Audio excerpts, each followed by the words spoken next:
You might be wondering, what are these weird circles on my screen? Well, today I'm here to explain what those are and everything you need to know about the basic hours of service. First, let's go through what are hours of service. They are a regulation set by the FMCSA, otherwise known as the Federal Motor Carrier Safety Administration. Their goal is to limit the amount of driving time a driver can do in order to avoid driver fatigue.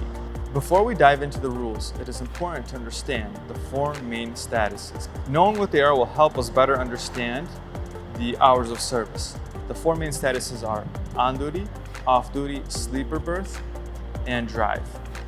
On-duty status is any time except for driving when you are working or required to be ready to work. For example, you're conducting a pre-trip inspection, loading, unloading the truck, or doing paperwork, or attending to any other work-related tasks but are not driving. Driving status is as it sounds, when you are driving the truck. Now, off-duty status, it is when you are not performing any work-related tasks, such as relaxing, eating, engaging in any leisure activities. This also includes any time you spend away from the truck. Lastly, let's cover sleeper berth status.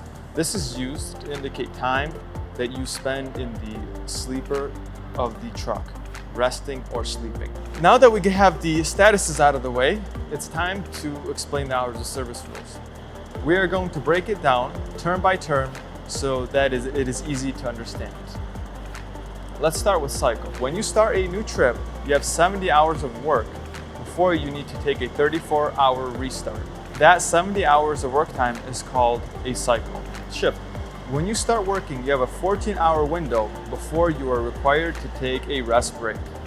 Within a 14-hour shift window, you have a maximum of 11 hours you can drive.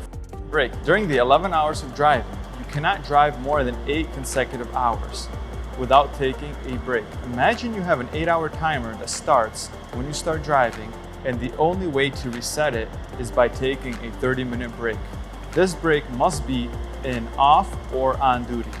Reset. Spending 10+ hours in sleeper berth will open a new shift if you have cycle time. Restart.